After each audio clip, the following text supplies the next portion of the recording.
Hello, everyone. Welcome to the fourth workshop of the day. I'm Fatma Al-Mashtari, a proud member of Dopamine Establishment.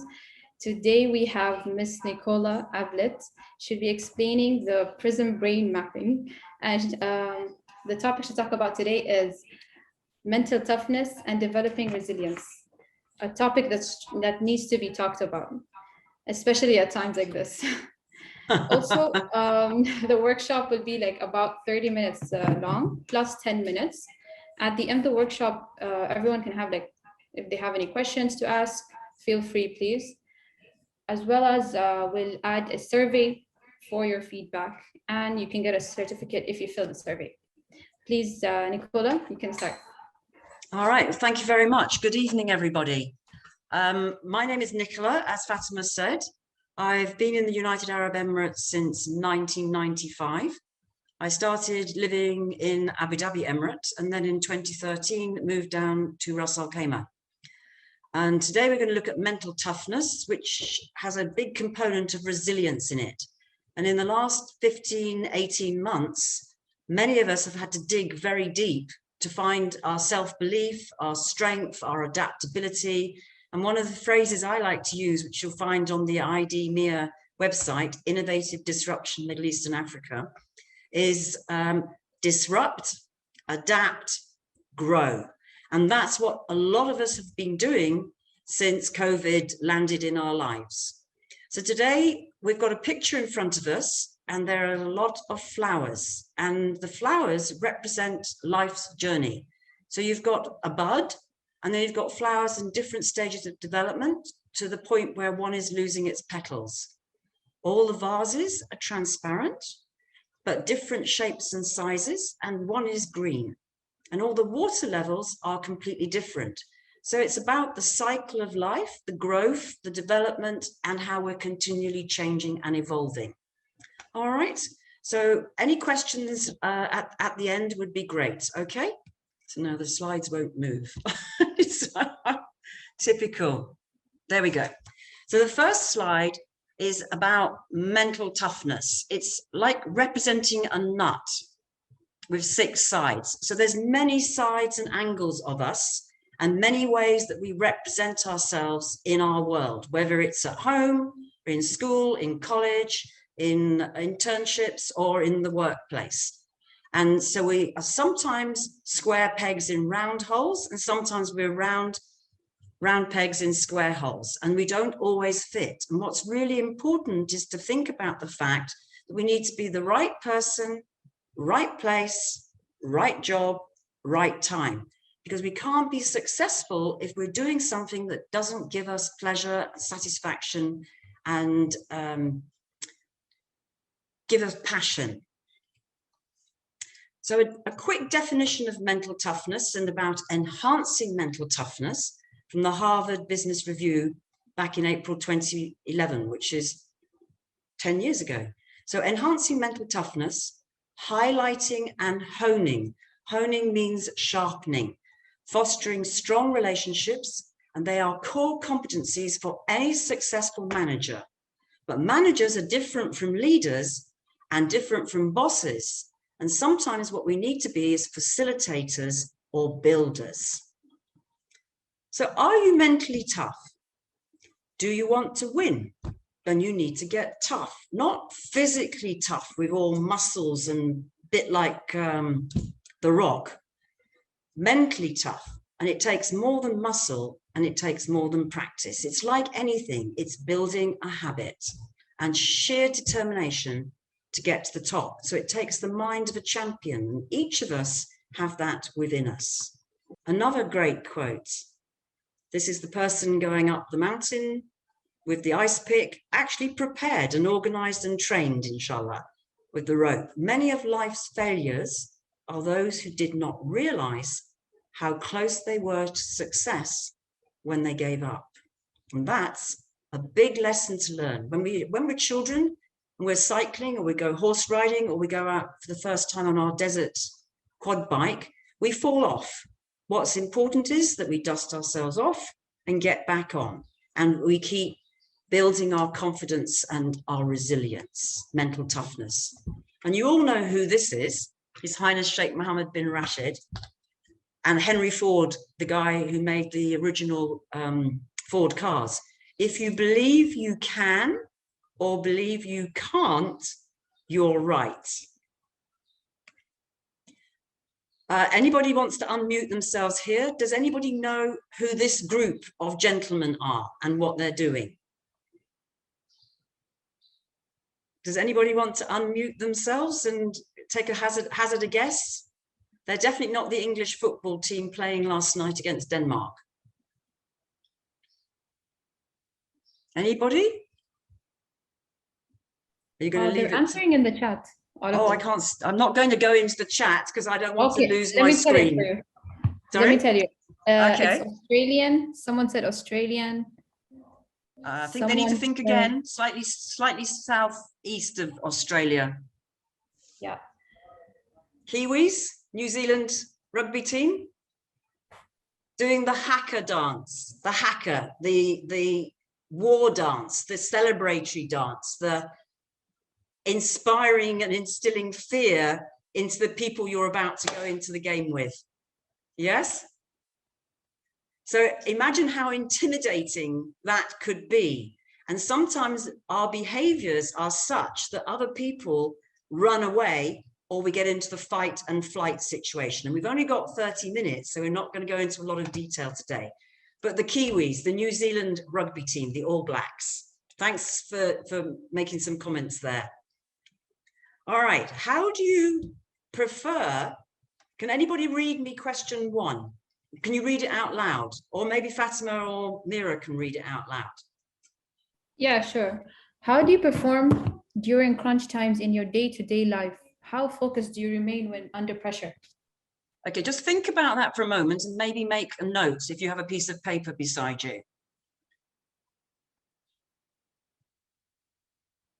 Okay, could somebody else read number 2?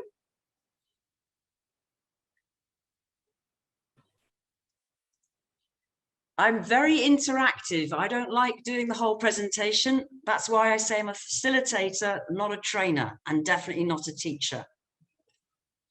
Can someone read number 2? Otherwise, Fatima or Mira. Let me just read it for you. Okay, we've got very quiet people. Yeah, they're all talking in the chat. All right, but I'm not going to open the chat because otherwise I'll get lost in the screen because we had a problem at the beginning here. Yeah, sure. Okay, do you stay clear-headed and retain mental clarity? Yeah, okay, so everybody knows what I mean by mental clarity. You're able to stay in the direction and the drive that you're looking at, but you pick up other pieces of information. So if you drive to Dubai from Ras Al Khaimah, having not done it for a month or 2, then you'll see different roads, different buildings. You'll see at Al Qudra on the Emirates Road, you'll see the beginnings of a metro going on. So do you stay focused or do you get distracted? So clear-headed and retaining clarity. Are you able to make effective decisions? That's an interesting one, isn't it? Do we make our own decisions or do you make decisions that are influenced by our parents, our immediate family, our extended family, our peer group, our teachers, our lecturers, or somebody that has an influence over us and we're not quite sure why? So how do we make our decisions? Do we think critically or do we react emotionally? There's a great quote by someone called Edward Monckton, and he says, sometimes the heart should listen to the mind. Sometimes the heart should tell the mind to stay at home. Do let me know if there's any negative comments. No. Okay, yeah. Fatima, can you do number 4? Number 4. How quickly do you bounce back from setbacks, and particularly strings of setbacks? Yeah, now that, again, think about that and think about what you yourself do in those sorts of situations. Do you bounce back or do you go into doom and gloom and then hide in your room? Or what do you do? Especially, are you resilient? Are you mentally tough? Does it make you stronger? All right, I'll do number 5. How much self-confidence do you have in your ability to achieve your goals? So think about that and make some notes. Because if other people are trying to influence you, will you become distracted or diverted?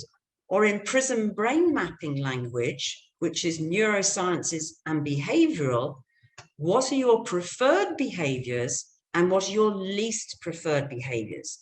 Because what we encourage you to do with PRISM brain mapping and mental toughness is to move and play towards your preferred behaviors, which could be equaled with strengths, but least preferred behaviors are not the same as weaknesses. We don't push or hone our least preferred behaviors. We make sure we're in a team where somebody else will pick that up because that's something that they have passion for.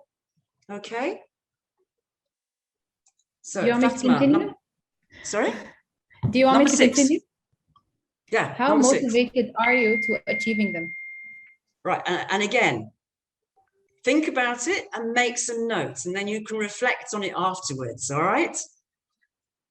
Do you thrive, as in grow like the flowers, or are you simply surviving? Because in COVID, what a lot of us have found and learned is that we may be more extrovert or we may be more introvert. But when we came out of school or uni or the workplace, we might have found that we actually thrived, where there are others who need all the stimulation and excitement who may have survived. And then there's others who have dived. And then we go from normality to new normality, disrupt, adapt, and then we grow. And then suddenly we get put back in to the old situation.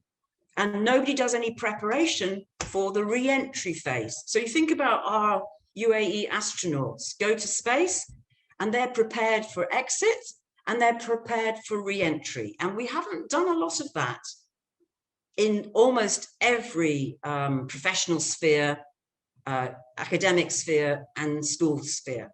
Okay. So people are making comments in the chat, yes? Yes. Okay. They were guessing the football picture, but that's it. All right, okay. Oops, I think there's a typo there. Has anybody else noticed it? In the header line. There's an E missing. All right, so most of you will know who this is as well. His Highness Ahmed Hasha. And why is he particularly famous, apart from being in the royal family? He won a medal at the Olympics for shooting. So because you're all very quiet, I'm going to have to read this. Mental toughness can be the difference between winning and losing. What you want to develop is the kind of mentality that says, in the last 5 minutes, this is the shot that counts when the score is tied. Give me the target, rather than, I wish this was all over and I can't do any more. And that's where winners and losers are made. Right there. Okay?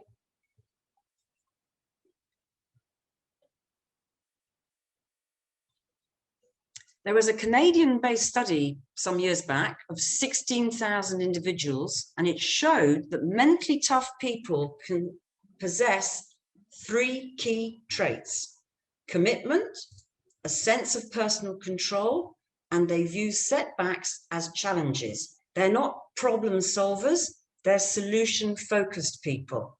All right? I'm going to move ahead a little bit. So mentally tough individuals outscored their less mentally tough counterparts by at least 20%. That's a huge amount when you start thinking about it for performance review and for development plans and in personal improvement plans, and how dynamic or how easily it is to develop a team. Because when you have a group of people they're usually self-interested, whereas people who are a team are working together towards the best end for the organization, the school project, the university project, or the internship, or whatever it may be. So the mentally tough individuals are simply better able to channel stress and use it to boost them rather than to sidetrack them. Because stress comes in negative stress and positive stress. And sometimes we need stress in order to perform at our best. Others, the more stress they have, the less successful they are.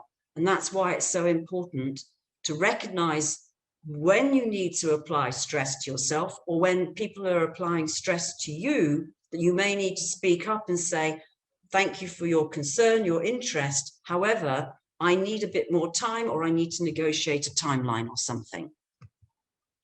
Right, now this, I'm sorry she appears naked. It's very difficult, but if she has an abaya or she's fully dressed, it doesn't work.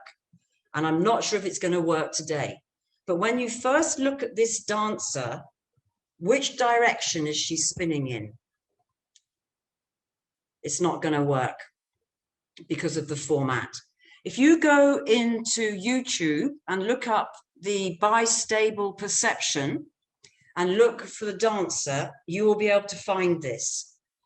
And what we're talking about is when you look at the dancer, she appears to be moving in one direction. So some of you will have her moving left, some of her will have you moving right. And once you've identified that, then you can move away, change your position or your direction of thought, look again and focus, and you can get her to turn the other direction. And then you can get her to turn left and right and to change at your will. And it's bistable perception. Some other people in the chat may well know what I'm talking about, if we've got anybody studying psychology or studied psychology at all.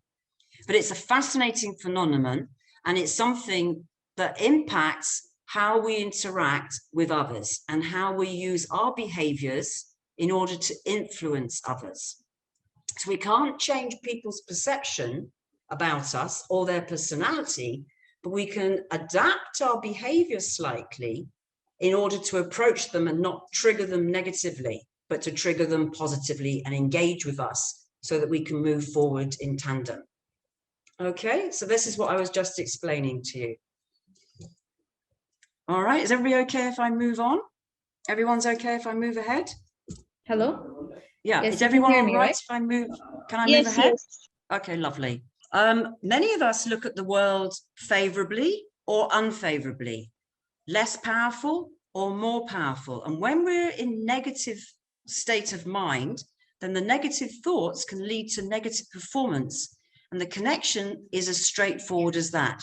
So if we are feeling that we're in an unfavorable world compared to a favorable world, or a more powerful and less powerful. So if we're feeling an unfavorable world, we might feel more powerful, or we might be feeling less powerful, but in a favorable world. So this can influence our mental toughness and how we interface with others. All right.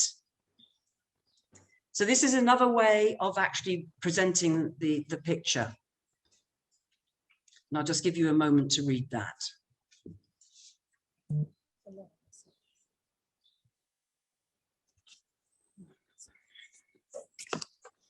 All right. We can take questions on this at the end, all right? Everybody okay? So stress, as I said, can be positive or negative, and it can have an impact on our health. And most people tend to think of stress as being related to ill health, but it isn't necessarily. It can actually be it can be an energizer. It can actually help us to move forward. But if we have too much stress and we don't identify it and deal with it with whatever strategy, going to the gym, going swimming, chopping up food and cooking, going down the zip line in Ras Al Khaimah and Jebel Jais. So the stress can be physical, mental or emotional, or it could be a mixture of all. And sometimes if we don't manage stress, then it comes out as physical symptoms rather than as mental health. And everybody has mental health issues. 8 out of 10 of us will have some sort of depression during our lifetimes. It's whether it becomes unmanageable or not. So again, mental toughness and resilience, self-belief and adaptability, and a few other words. It's unavoidable. It's not unavoidable. It may be minimally avoided, but it's going to be part of your life always. But turbulent relationships, some of us thrive and others crumble. And you can probably all think about somebody in your life or somebody that you know that knows somebody where stress, they immediately crack up and they don't have strategies in their lives in order to try and deal with that stress. All right, so I'm acutely aware of the time. As I said at the beginning, if anybody wants to have the PowerPoint, you can ask the dopamine team and they will share it with you. All right, and you can go, I'm not sure if I'm allowed to do this, but you can go to idmia.net and get a bit more information or contact me directly afterwards. So I'm not going to go through the fight or flight, but most of you will know about it. If you're outside and a huge bear or, I don't know, even a camel, if a camel starts chasing you, what are you going to do? Are you going to stand your ground or are you going to run? If the camel's hobbled, you might stand your ground. But if the camel's not hobbled, the decision is probably better to go for flight. And when you do that, then you have stress reactions. All right, and then there's a whole load of stuff about high road and low road, and then how the brain makes a decision whether you stand, fight, or flight. And it's fascinating stuff. So the quick picture of a cobra. So I used a camel instead of a cobra, but I'll give you a couple of seconds to have a look at that. And you can all feel it. You all know. Some people, when they're asked to stand up in front of a group of people and speak, their heart starts racing. Their heart feels like it's going to jump into their mouth. Their hands start sweating. Their eyes start twitching. Their legs start jerking. There's all sorts of symptoms and signs. But if you recognize them, you can build strategies to actually manage them. So if I'm in a video conference call, I have to secure one hand because I need to talk with my hands. So I have to secure one hand to keep it still. All right. And when the threat's removed, the adrenaline and the cortisol lower and the body returns to normal. And this is a natural ability our body has. The brain overrides everything else. Okay. Yeah. Setting goals. We're always being asked to set goals, and some of us get confused between goals and targets. But if you mentally visualize the intended goal and see the path you're going to take, it's a lot easier to reach that. About 10 years ago, I worked with somebody and he visualized beautiful house, wife, 2 children, and was working hard to achieve that goal, but he never put himself in the picture. And then was totally surprised when the marriage broke down. And this was a European, when the marriage broke down and he couldn't understand, but he'd never put himself in the goal, in the visualization, in the intention that he had put into his life. So when you're doing your routine, you think about it like a training session and you block everything else out and focus on being in the zone, which is what athletes do. Think about Usain Bolt. Think about the lady who just, the 21-year-old American lady who just broke the 100 meters record for the first time in a lot of years. You get in the zone. A little bit more about the mental toughness, and you can see there you've got readiness, commitment, positive vision, self-belief, self-management, and resilience. That's all part of mental toughness, and that's in your house. Okay. That's what the mental toughness looks like. And then on the right-hand side, it's a lot of information. And my basic rule of thumb is not to give too much information, but I just want you to have an idea of what the report looks like. So you have areas that there's potential. You go from no potential to full potential. So it helps you to deal with, and I'm putting this with lifestyle programs at the moment, and also looking to work with people who are being bullied to help them build their mental toughness in order to build strategies related to bullying, but also like lifestyle change when you start getting into a fitness program, and how do you get into building the habit. All right. So Daisy, plug the battery in. Nicola? Yep. Yes, I have a point to mention, like related to your topic. As once Edgar Allan Poe, the American writer and poet, said, never to suffer would never to have been blessed, from his short story called Mesmeric Revelation. Right. So I feel like it's kind of related to your topic today. I mean, we need to suffer and like have pain so that we could have growth. Yeah, Am I correct? again, disrupt, adapt, grow. But if you don't live, how are you going to find out what your limits are? And if you don't push the comfort zone, how are you ever going to know what the excitement is when you go that little bit further? But don't blow the elastic band apart on the first time. Yeah, exactly. That's why I really like the quote, and it reminded me of your session today. Yes, because if you don't suffer, but a lot of people want everything now. Yeah. Give me.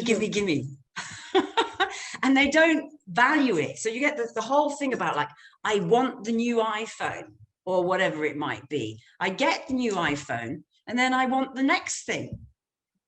Because I've had the gratification and then it drops off and then it's, oh, next thing. True. It's always one thing after the other. That's materials, you know? Yeah, but again, how do we, I was having a very interesting conversation yesterday with a group of Emirati friends from Abu Dhabi days, somebody I used to mentor. And then I was coaching one of her sisters. And we were talking about gender roles and about how to change the gender roles in the Emirati families. So like, I don't know, everyone's going to hate me now, but. Oh, that's an interesting topic. Yeah, well, it is, but we're not going to get into it now. But if you don't break cycles, if you don't break personal cycles, how are you going to break other cycles? And look at UAE. I've been here since 95. And look at the change in the 50 years. We've gone from jobs for people and people for jobs to protean and boundaryless work. And now we're into writing our own career directives and narratives, which is all right. Mental toughness is so, so important. And I can't do justice in 30 minutes. So I'm giving you a taster. All right, but Sadly, that's lovely. Sadly, we only have like 5 minutes I know. left. How many minutes have I got left? Right. Okay. Where do you work out? Where do you work out? One guy works out in the gym and the other works out in the library. We need a combination of both. Champions are not made in gyms. Champions are made from something they have deep inside them, a desire, a dream, a vision, passion. And they have last minute stamina. It's like yesterday, Denmark got the first goal and then England equaled. And then in the last 30 minutes of extra time, England were the one that got the second goal. And it's the first time they've been in a major championship since 1966. The stronger the will or the skill, and is the skill something you're competent at? So the will must be stronger than the skill. I won't go into this, but it gives you a good idea about what the prism brain mapping is. 4 quadrants, 8 dimensions, and 3 different maps. Here you've only got the underlying map. So when we do mental toughness, we only give you the underlying map. What you see, who you are, what your potential is, and what you could possibly be developed towards.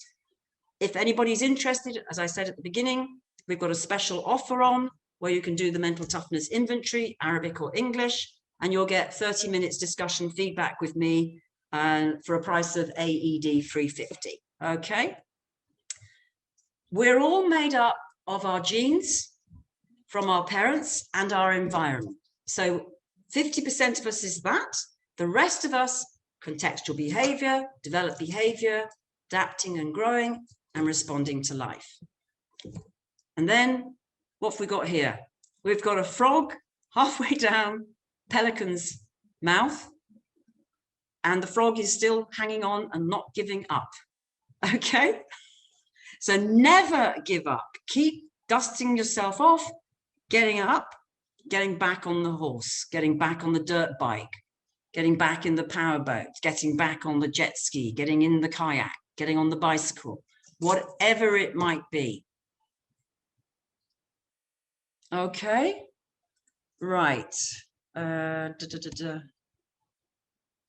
Fatima, I need to... There are questions for you actually in the Yeah, chat. I know, but I want to get rid of the screen so I can see the chats and questions. I could read it for you. It's okay. There you go. All right, well, hang on a minute. Haven't I done it? All right, okay. Okay, should I read it for you? Yep, fine. Okay. I'm feeling very incompetent at the moment. The first question is, how can you keep your mental toughness focus when your work environment and the senior management aiming to downgrading you? How can you keep the stress away? You can't, right, it's not about necessarily keeping it. It's about finding out what strategies you need to use in order to retain it and build it. Because if the pressures all around you are such, maybe you need to move to a different place or take a walk around the block, or maybe you need to look at how you respond to your line manager or to the peer group. Yeah? Does that help? By FA, okay. All right, I've got you all now. I can see you. Yes. Okay, the next question is... Does that answer the question sufficiently for a very quick answer? I guess it answered, yeah, it's a perfect answer. But Okay, I'm lovely. not sure if FA is here. Najud asked, how can I distinguish between positive stress and negative stress? By your body will tell you. Because your body, people sometimes you say like, describe to me stress, and people go like, what happens to you when you have stress? And some people will say like, oh, I feel anxious. Okay, now dig deeper. What does anxious feel like? It means I want to leave the room. It means that I get hot, I get sweaty, I get palpitations, I can't think straight, I can't coordinate, all these kind of things. So your body will tell you, or your face will tell you, because we have micro expressions and we have macro expressions. So the micro expressions are the same all the way around the world.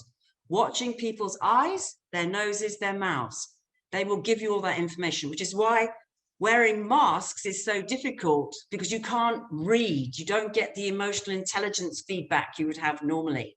So it's not social distancing, it's physical distancing, hands, face, space. So your body will tell you, it's about recognizing it. And sometimes we've been told as children or in certain situations, oh, don't pay any attention to that, just push through. What we have to do is recognize what our body's telling us and learn how to manage it. So it could be practice. So people who do presentations, a lot of people say practice in the mirror. No, don't practice in the mirror, video yourself and then look at it and get other people to comment. Practicing in the mirror doesn't give you any information. It just gives you discomfort. I hate looking in the mirror. If I'm at the hairdresser's, I sit sideways. So our body will tell us, okay?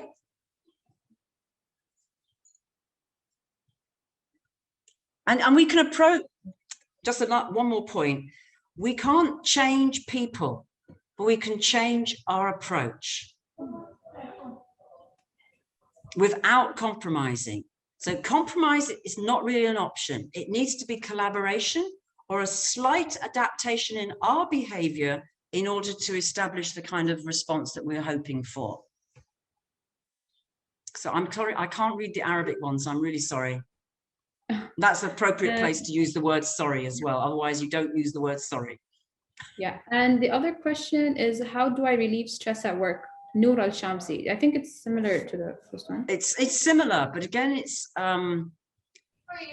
change the position, change the environment, take a coffee break, go for a walk round, go not now, but just go outside and breathe, count to 10, but change the place, change the position, stretch, sit and do stomach crunches because nobody knows you're doing them. So just change, you need to change the position, change the environment, but the main thing is not to take it on board. Sometimes you need to have a barrier and don't take on board what is not yours. And sometimes stuff is said to you, it's not personal. So don't always take criticism personally.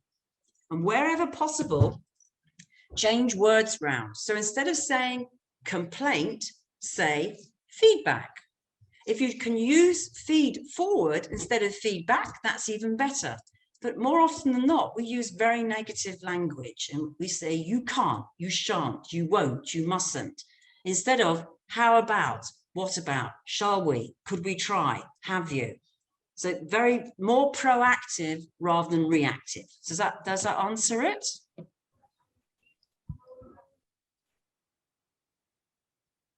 Is that enough of an answer? Yeah. We came to an end, and sadly we need to end the workshop. I'm so sorry. I didn't want to interrupt you, but no, I'm too passionate. Thank you so much for your lovely presence and time in the positivity camp. And thank you for everyone who joined this and was interactive and asked questions. Thank you so much. I hope you learned a lot from Nicola, and we hope we see you again. All right, and if they want my contact number, they can get it from you, or if they want the PowerPoint, they can, it's all on the end of the PowerPoint. Sure. And I'm going to include your Twitter profile in the chat so that they could connect with you. Yeah, because you need to tell them I don't do anything Mark Zuckerberg. Yeah, sure, sure. And they won't find me on LinkedIn either. It's not. Sure. I'm disruptive and innovative. All right, it's a pleasure to have been with you. Thank you so much, everybody. And I'm sorry because I couldn't get the PowerPoint to work at the beginning. That's why I wasn't going to take a risk on going into chat. But it's lovely to see so many of you. They all loved it. They're all. Oh, alhamdulillah, shukran, shukran. Ah, thank you, Aliazi is my Emirati name. Happy weekend, everybody. You too. Thank you. Okay, masalama. Assalamu. Shukran.